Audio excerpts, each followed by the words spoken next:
Downtown Fargo, where culture, creativity, and community collide. You've heard the headlines. Now hear what's really happening.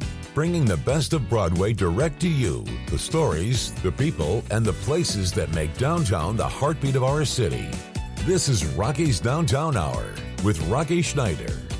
Happy Friday, everybody. This is Rocky Schneider on Rocky's Downtown Hour. We have a great show today. Despite the cold, we have some great guests that bared the weather to come on in today. We're going to talk about the finalists for the Fargo's Funniest competition. I didn't win again this year, so we'll have to shoot my shot again next year. But we'll have Aaron Templin on to talk about the Cellar and just a few tickets remaining for that event tomorrow. And excited to talk about that. And we're also going to talk with Trenton Gerads from the Cass Clay Community Land Trust, a great nonprofit located downtown that helps kind of bridge that gap and get people into home ownership. And it's been fun to watch that grow and work on a new office location also downtown. And so we'll get to talk about Trent and hear all the great things they're doing and what we can do to help him along as well. But we're also excited because this cold streak means, we all start thinking about warmer thoughts, right? It's a good time to reflect and start planning. Keeps you indoors, I guess, maybe a little bit more. And so you can start planning for your next event. And so we have an event coming up on Valentine's Day to find a loved one and warm yourself up a little bit is always a good tip as well. But we have a Valentine's Day event called Coffee and Cocoa Crawl. It happens to be on Saturday on the 14th. And we're selling tickets right now. I think we're a little over halfway on tickets sold. And so we expect to sell out on that as well. But if you haven't been before, it's become one of our premier events downtown. We have a couple dozen businesses that participate in it. We have 2 starting locations. You can either start at Bruhala or you can start at the Jasper Hotel, and you pick up a handmade mug. But it's not just a branded mug, I think, that you get at some places. We have 1,000 different unique mugs. Hayden at Living the Dream Pottery, one of our premier artists in town, just whips these up, and he's amazing to watch. If you haven't seen his social media videos, it's really fun to watch, and it's a lot tougher than he makes it look. But yeah, we're going to have a bunch of different mugs, handcrafted, all designed. There'll probably be some pink and red ones this year to kind of go with the theme, but there'll be all different colors, all different types. You can kind of spend a little bit of time digging through them and picking your favorite one, but that's half the fun of the event. But then once you get that, you can go out to the couple dozen businesses and sample not just coffee and not just cocoa. We also have some stores that are offering cider, some offering chai, some hot tea. So there'll be a good variety. It's not just coffee. We also have kids, friendly drinks as well. So you can kind of know what each place is serving. We'll have that ahead of time. So you can, skip the coffee ones if you're with the children. I think 10 and under is free as well. So feel free to bring it down, bring your kids, and we'll have a nice trolley that goes through downtown, through Bruhala and back. And so ride the trolley, bring your mug along, get all these different samples, and check out the stores. And it's fun because it's not just the coffee shops involved. When you have that many stores, you have boutiques, you have restaurants, you have coffee shops, you have, different knickknack stores, Stabo, things like that. At Bruhala, you can walk around. So it's just a lot of good opportunity to get out there and see a bunch of types, but it's an easy date night for Valentine's Day as well. It's $30 a ticket, but you get a mug as well. And these are nice mugs too. I'm looking at some from last year in front of me right now, and high quality mugs. You'll want to keep them around. It's not just like a throwaway after the event type thing, but they're great. It's a great event. People have a lot of fun. I think last year I saw this post I stole from somebody that posted it online and hashtagged us, which was nice. They had gone for the last 3 years as a family, and it was fun to see. They did like the, year after year pictures and how they've changed, and they try to take like the same picture. And so it's fun to see those memories made and sort of repeat history. And that's what we try to do downtown, is make memories and get people come back for those annual events, relive the traditions, discover, your new favorite place, and visit your old favorites as well. Previous show I was talking about our new restaurant downtown right now, Maria's, and they'll be in the Coffee and Cocoa Crawl too. So if you haven't checked out Maria's, that'll be a good opportunity. They have it goes from 10 to 2, so they'll probably have their breakfast to start too if you want to eat breakfast there. Breakfast burrito's pretty delicious, or you can go for lunch, and it's kind of fun. So plan your trip, plan your route. We'll also do we do like a bingo type event where you go into a place and they'll check off your box. And if you get a bingo, you get entered in an award or a contest for a free downtown Fargo gift card. I think we gave out a couple of those last year. I think we had like 200 people do blackouts last year, which means they went to every stop. And I was impressed with that. I think we had, I don't forget how many total, but there were a lot of people sent like 400 bingo cards that came in, but half of them were complete blackouts. And so, man, they must have really worked to get to everyone. But it's good to have a mission and a goal, and it's fun to fill things out, gamify our lives as we all do on different things. And so we're just happy to have warmer temperatures coming up. We expect it to definitely be warmer than today. And then in March, we have our St. Patrick's Parade on March 14th. And fun this year, James Botnan, who's a former guest on this show, who did the mini marathon, he's putting on I think a 5K and a 10K for St. Patrick's Day. So we've worked with him where the race is actually going to use the same route as the parade. So before the parade starts, there'll be a race that goes through. And so sign up for that, stick around for the parade, come to Broadway Square and have a watch party, all sorts of things. So 5K or 10K, walkers are welcome, I know. They're signing people up right now. We expect a couple hundred people to do that. And it'll be fun because the roads are already closed for the parade. It'll be that morning and won't cause any extra, disturbance to anything downtown or to people. And then we can stick around for a great parade. And I know that's one of the busiest days in downtown Fargo. And so we expect it to be an all-day long of fun. And downtown Fargo, you can get started in the morning with a good workout, watch a parade, grab a green beer, and, have whatever else you do on those days. A lot of festivities, wear green, wear whatever color you want, celebrate spring. I always think it's sort of a rite of spring. I look at that. My birthday's on March 18th, so I always thought that's basically the start of spring. Should be warm after that, hopefully. And so it's a kind of a good rite of spring, and know that better days are coming. We're planning for the 50th annual street fair, which I just think anything that's lasted that long is just kind of wows me when you think about that and all the different iterations and economic conditions and political positions or different interests of businesses or the city. But to have, an outdoor event like the street fair continue to grow and prosper for 50 years, despite maybe a couple years there with COVID or different weather conditions, has been a huge success every year. And we continue to make it bigger and better. And we have some fun things planned this year. We're looking at doing, I don't know, my team's probably listening and they're like, well, we haven't committed to this yet, but we really want to do a chalk art portion of it as well down on the south block, that 50 block, I guess, as the police reports call it sometimes. But the 50 block, we have a very wide street. And we went to Maple Grove last year and they do a really cool chalk art like competition and they get national artists that come in. And we thought that would be really neat to do down there. There's space for it. It would kind of pull from Island Park and the swimming pool and just be a really neat way to kind of showcase artists, but also, if we're closing the street, let's use that street for as much as possible and get people pulled down to that end of the street fair, down to Main Avenue, down to the park. And I think we could really activate that. We're also working on a new statue for the street fair. So we have Buddy the Bison, but I think we all know the bison statues around town. And it's sort of going along that same line, but we'll have a downtown raccoon that we introduced last year as our mascot, sort of an urban forager, kind of forages for different crafts and arts and things. We're going to have a statue and some T-shirts. Last year we had a lot of people tell us, we want a T-shirt with that downtown raccoon on it. And so I think going off with if you heard the show just before us, the city's having a naming competition for their dump truck or their garbage truck. And I think we should do a naming contest for our raccoon as well. So we'll probably try to figure that out. So start thinking of your raccoon names. I'll probably announce that maybe in a couple of weeks if we start doing a naming contest. And that could be fun. I like that idea. And next week I will be gone on Friday. So I'll have a guest host, Taylor Sievertson, the community development director for United Way of Cass Clay will be our guest host next week. So she'll have a show. It'll be a little different, but she's great. She's very talented, loves downtown, and I know she'll do a great job. So it'll be fun to see her a different perspective. But when we come back, we're going to have Aaron Templin from Front Street and the Cellar talking about the Fargo Funniest competition. We'll see you when we get back. Welcome back. We have Aaron Templin in the studio with us. Aaron is the owner of Front Street Taproom on Main Avenue in downtown and also the Cellar. Aaron, welcome. Thanks so much for having me.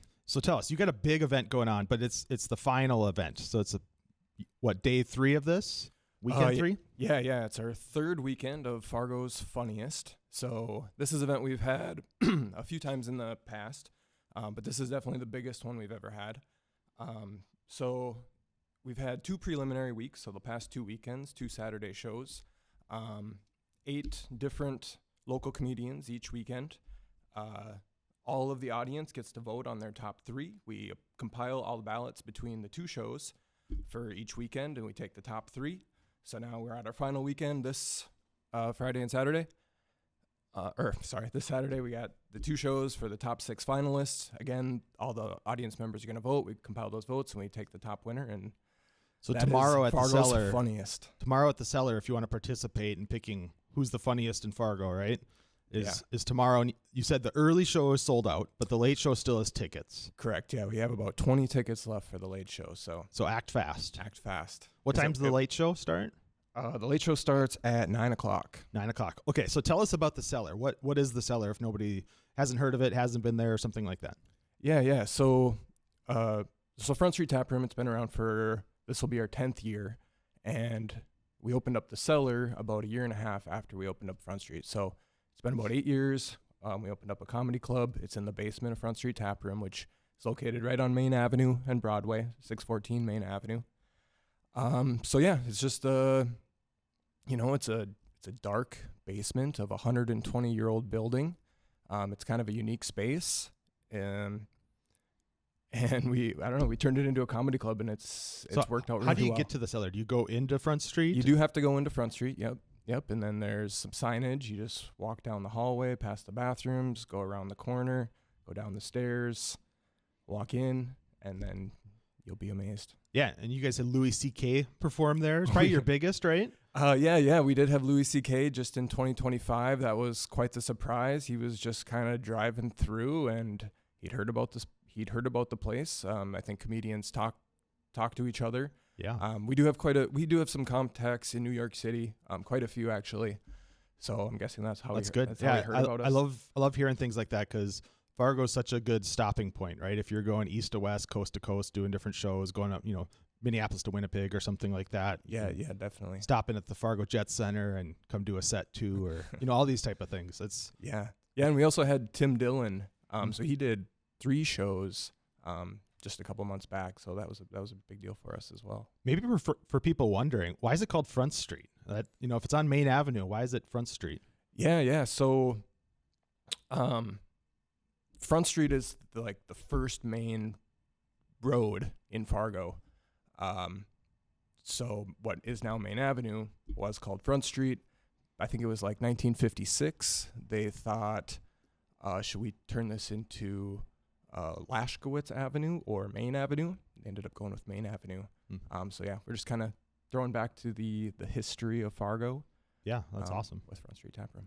Okay, so shows coming tomorrow. What other comedian acts do you have coming up? Because you have it every week, pretty much. We do, yeah. So every year we've just kind of expanded a little bit more shows, trying to kind of keep that balance of making sure our shows are full. So this is the first year that we're doing 3 shows every single weekend from September through May. Wow. So we have a lot of great talent, a great slate of comedians through the rest of the spring for sure. I think pretty much everybody is either coming from New York or LA for these shows. I don't have any of the names. No, that's fine. So if you're a local comedian, though, that's obviously Fargo's Funniest. Are these comedians that are, do they do this for a living? Is this something they want to get into, or are they just funny people that came out? How amateur versus this is their dream? Yeah, I think it's a mix. Probably all of them would love to do it as a living if they can. And we definitely have some alumni from the Cellar, because there's people that started in the Cellar that are now living in Nashville. There's a couple people that are doing comedy for a living. There's someone in New York. There's quite a few in Minneapolis that are pretty successful at it. Maybe not quite full-time yet, but they're getting enough gigs and they're kind of working towards that. The crazy thing about comedy, it takes a long time to get to be making a living from it, you might be working 5 to 7 years Yeah. just to get a 45-minute set, like a solid 45-minute set. Yeah. You hope you get a couple guest appearances on a TV show, and then, you hope you get some fame out there and Right. Yeah. It's a grind. somebody finds you. It's a grind for sure. I've watched a couple documentaries of comedians, and I just think it's a great testament because they fail all the time, right? And you have to keep coming back, right? We all know jokes that fall flat. It's like, and so it's like trying that over and over again until you find the right sort of shtick, right? Yeah, it takes a special kind of person to want to do that for a living, but it's an amazing art. Super proud to be able to kind of create a home base for these comedians and give them an opportunity to get in front of an audience to try their material. I'll plug it. We have our open mic every Wednesday, so all of these local comedians they're there every Wednesday. They're trying out their new material. They're putting in front of people. Because you might think something's funny, but, until you put it in front of an audience, that's how you really can tell. We've all been there. Yeah. Yeah, yeah, exactly. So do these comedians that signed up for this, did they have to qualify, or is it something they pay to enter, or? Yeah, they all. Did you just look at them with a straight face and say, make me laugh? No, they all filled out like a application, I want to be part of this. Yeah. And then we kind of picked from, because we're there at the open mic, so we know, we try to pick the kind of the top 16 that are there, that are doing it, that we think have the best chance. And then, so I didn't do this ahead of time, and maybe I should have, but like if I tried to YouTube these people, would they have any stuff on YouTube? Maybe some of them. Yeah, probably. You probably look at their social media and they probably have something. Yeah, maybe not YouTube, but probably like their Facebooks or their Instagrams. Awesome. Yeah, I would think they might have some clips. No, I just love it. My brother-in-law is a big fan of Sisyphus in Minneapolis, and he goes to the shows there a lot at the brewery there, and it's fun because it brings a different crowd. And I'll give a shout out to former city commissioner Tony Gerads, commented on one of our recent social media things that the Cellar is his favorite place in downtown. He sits right in the front. Right in the front? Yeah. Nice. Is he a heckler? I don't think so. But I can see Tony there's been some pretty funny interactions. He doesn't mind heckling me or others, so that's what makes him great, right? That's why he's on the radio sometimes. So we're just hecklers. We're just paid to talk about things, and we don't have an audience, right? Or we do, but we don't see them. That's the best part. Well, we're very happy for his support. Well, I'm curious, like, how does the voting work? I feel like with comedians, you should just live vote and like have them drop through like a panel on the floor. And like a decibel reader or something. Yeah. So Tomatoes. we just give everybody a ballot when they walk in the door. They can put notes on there what they want, and then they just check who they think is the best. You've ever been to one of those speeches or presentations or something where they give everybody a meter, and as they're more interested, they turn the meter up or they turn it down? I always think that would be so brutal if they had that for jokes, and like be live feedback, and they'd be like, well, that did not work. That's pretty much what laughter does. That's fair point. Yeah. Everybody's laughter is something different, I suppose. Yeah. Yeah. I watch a lot of YouTube comedians, and it's always funny when somebody has like the dolphin laugh or something, and it just throws everybody off. Like, what is that? Yeah. Is that the real laugh? Yeah, that's what's so great about live comedy. Sometimes you might not even understand the joke, but everybody's laughing, so you just start laughing along, and you can't even help it. It's contagious. Mm-hmm. Well, yeah, and so I think you guys can get Rhombus guys there too, but I love when one company downtown does an event because it means they're probably spending money somewhere else, right, too, or they'll stay for drinks here, bar hop, or they'll go for dinner ahead of time. And so I just love that aspect of downtown where everybody's sharing customers. Yeah, we have a great relationship with Rhombus, and I know that they love the fact that we're doing so many shows because they get people before and after our shows for sure. Yeah, but we do not encourage people to get pizza in the cellar. It's not really conducive for that. So eat before you come, or wait, or eat some for snacks. Awesome. No, that's fair point. So people should plan ahead. So if they want to buy tickets, where do they buy tickets? FrontStreetTaproom.com. That's our website, or just Google Fargo Comedy. Will pop up. So yeah, we have all our shows listed there. $20 advance tickets. Mm-hmm. Yep. Buy them now because they're going to sell out probably by the end of this show. They might be sold out already. Well, don't tell people that. Let them try. Try it. Definitely try it. And if you can't get tickets to the show, buy tickets to another show because we have a lot of them. Maybe they're going for extra online. Yep. And maybe people aren't going to show up because they think it's too cold. So you might get in. That's true. Yeah, you're going to show up. You have warm drinks too at the Front Street. No hot toddies or anything like that. No, we don't have any liquor. So no liquor. Yeah. Yeah, liquor licenses in Fargo Something are different. Yeah, That's a it's whole maze. nother radio show. Yeah, we could talk about that another time. Yeah, they had a big decision this week too about the wine liquor. They tried to have like a wine where restaurants could sell an extra bottle or two of wine, and that got shot down at the city this week too. I saw. Oh. But anyway, so Fargo's funniest. Good luck to everybody out there, and looking forward to hearing who the winner is. Maybe we'll have the winner on the show and tell some jokes. That'd be fun. Yeah, that would be great. Otherwise, when we come back, we're going to have Trent from the Cast Clay Community Land Trust with us next. Welcome back to Rocky's Downtown Hour. I'm joined by Trenton Gerads from the Cast Clay Community Land Trust. Yes, thank you for having me today. Welcome to the studio. So tell us, what is a land trust? A land trust is a way for us to take land and use it for community purposes today and well into the future. For us personally here within the Cast Clay Community Land Trust, our goal is to develop and forever provide forever affordable home ownership opportunities to low to moderate income households. And so you've been with the land trust 5 years? 5 years, 5.5, yep. 5.5 years. Wow, that's a long time. And it's been growing and growing. And I still think, every time I go out and talk about the land trust, people have a lot of assumptions on what a land trust is. Yes. And then you start to explain it, and then they go, well, how's that different from like Habitat that people generally know? And, I've done a lot of work with Habitat too. And what I love about the land trust is Habitat does great work. They get a family in a home. They get a lot of donations, all that stuff, home ownership, a lot of similarities. But the big difference is when Habitat sells a house, it goes to the private market, right? It's out there. And so that it was a one-time help to that family, and they're off and running. With the land trust, that home stays with the land trust. So explain how that works. Yeah, so real quick, I want to be clear that Habitat for Humanity and the Cast Clay Community Land Trust, we share a very good partnership. We've worked on a few homes together as well, and we really pick up where Habitat ends as it relates to area median income and household size, that kind of stuff. But as you're talking about, what we have is called a shared equity model. What that means is that when we put an investment into a house, that investment stays with that property forever.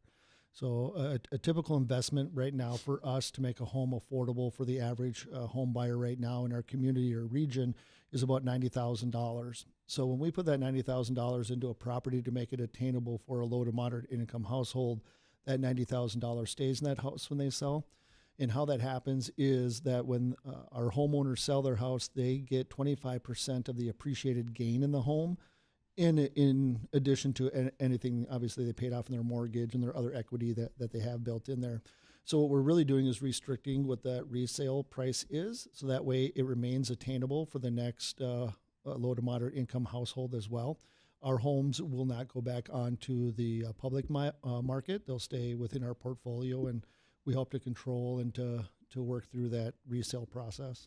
So like a quick example, if you got like a family of four and the houses on the market are $300,000, land trust would sell it for $210,000. Correct. And then you do the shared equity. And so they'd build equity, they'd get into a home, they'd start building that. And there's no requirement how long they have to be in it or anything like that. Once they're ready, if they want to move on or if they want to stay there for 30 years, 40 years, they can do that too. But at the point of resale, because that equity is shared, you can then still offer that sort of subsidized amount to a next qualified buyer. Correct. Actually, our investment continues to grow within that property. Just to use your example, so let's say we purchased a home for $300,000, infused some of our cash into it, got it down at $210,000. When they went to sell that house, let's say it just went to $340,000 to keep math simple. Our current homeowner would get $10,000 in equity or appreciation gain out of that $40,000. So typically what we would do is we would add that onto their original purchase amount, which was in this case $210,000. So essentially we end up selling a $340,000 market rate home for $220,000 to the next income qualified home buyer. And to me, we obviously all can see the value to that homeowner of getting into home ownership, right? This is about workforce housing, the firefighters, nurses, those sort of things that have full-time jobs, good credit. They're just trying to figure out like, how do I get over that gap? They're probably living in an apartment. Maybe they just got married. Maybe they have a kid, whatever it is, but they can't get over that gap. They don't have a nest egg or family that's helping them with a down payment. So all these challenges we all know as you try to buy a house, this sort of helps you get in that. And that's great for that person. But I know where I've always come with a huge value is home ownership from a community is so important. Yeah. I think sometimes we forget how important home ownership is to a community. It's a lot more than just putting somebody into a home. Statistic after statistic will show you that people that are living in homes are more likely to have health insurance, are more likely to do preventative care, which certainly helps save dollars down the road, and obviously health, those things. Green spaces, and what that means for homeowners and the utilization of those, but also having having a backyard as an example. The other thing is statistics will show that people that own homes are more likely to become engaged in the community. They're going to take more of a willing to be active. They're also more likely to stay within their community because they find school, they find community, they find a sense of belonging, which then certainly just helps with obviously a bunch of other economic factors as well. One other thing is, as I get older, the thing I'm keep reminding myself is, the apple doesn't fall far from the tree. And having home ownership helps to create that wealth. And so, again, study after study will show that families that, if you grew up in a household that is a rental household, you are more likely to rent as well. And if you grew up in a home ownership situation, you're more likely to own a home as well. And obviously we can debate if home ownership or renting is better, and for some renting is better. But the idea of creating wealth and generating wealth through home ownership is part of what we're trying to do as well. So when our families come to us and they are getting into a home, we're helping to educate them on financial matters as it relates to their home so they can maintain it, how to save for their future, retirement plans, all those other things as well. So that way it is truly transformational and generational wealth. Yeah, and I think we all, can see it in our neighborhoods when you look at homes that keep up their homes, right? Mm-hmm. We all want to live in a neighborhood where you don't necessarily want to be the nicest home in your neighborhood, right? You got to all keep up with the Joneses, right? So as soon as your neighbor paints his house or does new siding or builds a garage or puts up a fence or whatever it is, just has nice plants or yard or whatever, it doesn't take a lot. Just got to look nice. And those rental units aren't always as nice. The homeowners generally look a little bit nicer. There's exceptions to that, but we all know that's the situation. And so we're trying to hope that, and I think when I got involved in this organization on the planning commission, we were really talking about our core neighborhoods and how to preserve that housing stock. And this was just a great way where we had some dilapidated houses in Fargo that needed to be torn down. They had passed their life, and Land Trust sort of stepped in and helped build in those areas that are tough to build in. Challenge, all those challenges. We don't have to go into the detail on that, but what it does is it stabilizes a whole block, right? If that vacant lot now, or that sort of dilapidated home, like that can go two directions. It can pull down the whole block, or somebody can step in and say, we're gonna revitalize this, and it starts and spreads.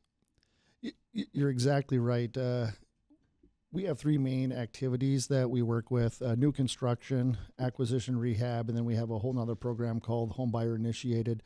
But I really want to focus here on the new construction and acquisition rehab, because we have gone into communities and neighborhoods where, we are getting that house that isn't the nice one on the block. And our typical MO is to walk through that house, make sure it's still good, the envelope, if you will, the foundation, the framing, everything is in still good, solid condition.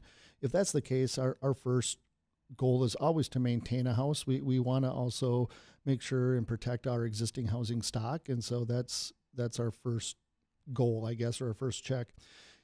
However, a majority of the houses that we end up getting into are in our core neighborhoods and are beyond repair. And so we have to remove homes, which we don't like to do either.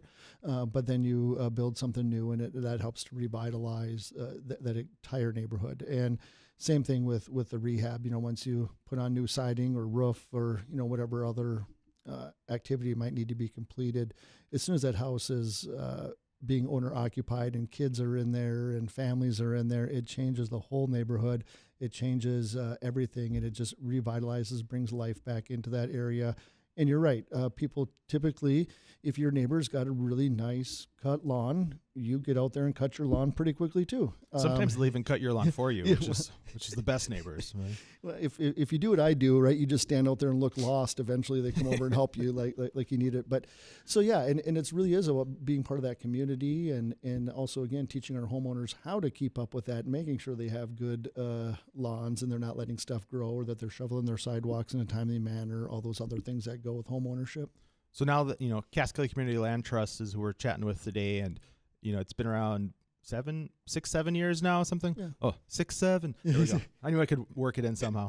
But how many people have we gotten in homes? Yeah. How many? Right now we have 25. Wow. Very proud to report that we're going to have 26. Actually, after this interview, we have another closing. So we'll have 26 homes today, or people within our land trust homes. We do have another 4 closings coming up here in the month of February. So looking to be right around 30 homes here by the end of this first quarter. Have a pretty aggressive plan to help grow this year. We're looking to probably be closer to 53 homes by the end of this year through our 3 activities I mentioned before. Yeah, that's amazing. I mean, for any nonprofit to start up, it takes a lot. And there's a lot of uncertainty, a lot of, okay, explain this all to me. Because it's not just like a nonprofit that people know about. It's like a whole new concept for the area, and trying to explain that and give people confidence. But now you're working with, maybe when we come back, we'll talk about how you're working with not just, Fargo and, how this got started, but it's like we're doing more work in Minnesota now that you're doing work with, and in Dilworth and in Moorhead and with the state. And, people even wanted you to expand. And so I think it just shows that you got something real special here that's working, and it'll continue to grow. But when we come back, we'll talk more with Trent about his dreams for the organization over the next 10 years. Welcome back. Hope everybody's having a good Friday, staying warm. In studio, I have Trent from the Cass Clay Community Land Trust, one of our downtown located nonprofits, but he's working all over the metro area. So the Land Trust has put 25 people into homes that help to bridge that gap into home ownership. And so while you're located in downtown, you work with Dilworth, Moorhead. Have you done something in West Fargo now? We have not. So calling our West Fargo friends, Meredardis, let's get in touch and see if we can make this work. Absolutely. So Cass and Clay, and with the counties, right? You've been talking to the counties and trying to be good partners with everybody. You're willing to go where the need is and where the money is, obviously. But what's your long-term plan for the organization? I have to chuckle a little bit just because I've given this thought ever since day one, and really our goal is to get to 105 homes first within our community. And then at that point, we're going to do another study just to see how many more homes we might need to meet our community's need overall. So that's one thing. We are continuing to look at where else we can expand our services. So we have signed a contract with Wilkin County to provide a couple homes down in the Wilkin County area in Minnesota. We are working right now to also become a CDFI, which is a way for us to be able to loan money to our homeowners for repairs for their homes and those kinds of things.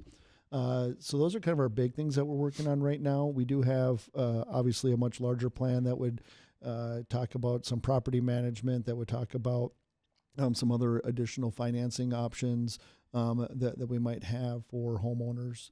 So we're continuing to grow, but right now we're staying focused on building forever attainable single-family homes. If somebody's listening and wants to get involved, or they want to make a donation, or whatever the case is, how do we do that? Easiest way would be go to our website, which is www.cassclayclt.org. There's a link right there to donate now, or you can always give us a call at our office, which is 701-540-8028, especially if you want to have a little more information, because this is a relatively new concept to our area. So cassclayclt.org. Correct. And I don't know if you've had this opportunity yet, but somebody can leave a house to you as well. Yes, actually, we've had a couple lending institutions that returned home for one reason or another that we've gotten into. But yes, if you have a loved one that is maybe moving out of their home or aging out of their home, you could always give us a call. We do look to buy properties. We do look, obviously, if we can get them for a lower cost than market rate, that really helps our mission. But yes, we're able to accept property and homes for donation as well. I always thought that was a great, for the people that have lived in their neighborhood for a long time and they're selling and they don't, they kind of want to, you don't get to pick who you sell to most times. Right. And so it's like, you hope it's not some investor coming in or that's going to run down the property. You want somebody to keep the neighborhood up, raise kids where you raised kids. That's a good way you can ensure that, you have somebody local helping pick, that homeowner that wants to be here, that meets criteria, has, family or whatever what do you need? You could put restrictions on it if you wanted to, I assume, and all that stuff. So that's awesome. I want to cover one thing with you because you're right on Broadway right now. Yeah. And you're moving to another place downtown called the BB House. Yep. Which, if people don't know about the BB House, it's named after an early architect in Fargo. And I just love it. It's the last house in Fargo that's not connected to the right-of-way. There's no street or sidewalk in front of it. It's in the middle of a block. It's a really unique house. Mm-hmm. It's really quirky looking. It's got, survived, I don't know how old, when was it built? It was built in 1905. 1905. Yeah. So 120 years. Yeah, it's a long time. But it's really neat. It's got big pillars out front, and it's been a lot of work, but you're remodeling it into an office. Yes. And preserving it. Yes. Because it was about to get torn down. Correct. So we worked with the previous owner, Professor Ron Ramsey, and he donated the building to us actually as a way for us to give back to the community. We're in the search for a forever home, and this really fit our need. Part of the reason why we chose this location was the idea that we could really show off what a land trust can do within a neighborhood. And so we really like the idea of having a former residence being our office. We just thought that was fitting for what we do. So we're going to be right in the last little pocket neighborhood between 10th Street and the river, basically, in downtown Fargo. So with our involvement in that area, there won't be any more further expansion of large scale buildings within that area because we just won't give up our property for anything like that. And you're probably still accepting donations if somebody really wants to preserve old houses and historic. I mean, this is really a historic property. It is. It was slated to be demoed about 3 or 4 years ago. With our involvement, we managed to be able to save it and restore it. So yeah, certainly, if you've ever been into the restoration business, you will know that trying to return a home back to its historic significance doesn't come without its challenges and isn't free either. So yes, if you'd like to help save the house and make sure that we can call this our forever office and home, please reach out. Building codes were different in 1905. Very different. Yes. So we're talking to the Cass Clay Community Land Trust. If you're interested in donating, cassclayclt.org. And you're about to close on your 26th home, helping people get into home ownership. How many are you thinking for this year? What's your goal by year end? Goal right now is 27. 26 after today. So, and that's through a variety of our activities I mentioned before. We're looking to actually build 7 new homes this year, do 5 acquisition rehabs, and then our home buyer initiated program. We're looking to add 15 homeowners through that program as well. So you're going to double your portfolio this year? Yes. And then double it the year after that? I got to be a little bit careful because you are still on our board, so I have to mention that, and so I'm not gonna say that we're gonna double it every year, but I will say that we did double it from 24 to 25 or 25 into 26, and so if we can continue that, we should hit that 105 goal here within the next few years. Well, thanks for coming in studio with us. We're excited to head into spring and see the new builds come up and see what you do to their neighborhoods. You don't know where the land trust homes are, which is part of it. They're just normal homeowners working in our city. They're not called out separately. Don't look any different. Just preserving properties, preserving neighborhoods, and building new neighborhoods too. It's all types. And if you're looking to get involved, or if you're a realtor that thinks you want to learn more about this, or have some homeowner that might struggling to get into the current market, contact Trent at Cass Clay Community Land Trust and see if there's something that can work out. If you're looking for something to do tomorrow, there's probably still some tickets on Fargo's Funniest at the Cellar. So check that out. I think there was 20 tickets left when we started our show. So hopefully they're getting sold out soon. Otherwise, look for the coffee and cocoa crawl coming up on Valentine's Day. It's a great date night, easy, cheaper than going out Valentine's dinner. It's 10 to 2 on Valentine's Day in downtown Fargo, and you get free handmade mug, trolley rides around, and you get to sample a lot of different hot beverages at a lot of different stores. Otherwise, we'll come back to you. I'll be back in 2 weeks. Next week, you'll have Taylor Sievertson on as the guest host. See you next Friday.